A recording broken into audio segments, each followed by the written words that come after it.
À quoi ressemblent aujourd'hui les thèses soutenues? Si l'anglais domine fortement en tant que langue de travail académique, cette surreprésentation est-elle uniforme dans toutes les disciplines et toutes les institutions de préparation de thèse en France? Mais aussi, que deviennent les docteurs après quelques années? C'est-à-dire, où sont-ils recrutés?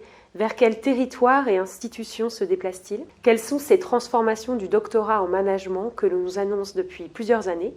Et surtout, où nous conduisent-elles?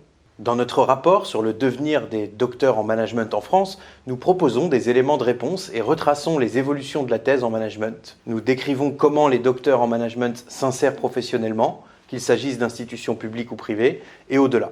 D'une manière unique, nous présentons des observations sur la mobilité des doctorants après leur thèse en détaillant les disciplines et les types d'établissements où ils s'insèrent, que ce soit dans des universités ou des écoles. Avec l'appui des données de l'Observatoire des thèses en management, de données qualitatives et d'encadrés d'experts ou d'expertes que nous avons sollicités pour ce rapport, nous examinons la répartition disciplinaire des soutenances et le format des thèses, entre monographie et thèse par article. Nous analysons également comment les prix de thèse, ou le programme CEFAG, impactent l'insertion professionnelle dans la carrière académique. Ces éléments distinctifs, sans surprise, réduisent significativement la durée d'accès au premier poste. Vous remarquerez également que la thèse en management s'anglicise et est de plus en plus structurée sous forme d'essai, une tendance qui est encouragée par les thèses réalisées en école et dans certaines disciplines en particulier. À partir de nos résultats, que nous vous invitons à découvrir, nous plaidons en faveur d'une plus grande sensibilisation aux enjeux liés à la forme et à la langue de la thèse auprès des doctorants, et ce, dès le début du parcours doctoral. Nous recommandons également une plus grande prise en compte de la question de la valorisation du travail doctoral pendant la thèse.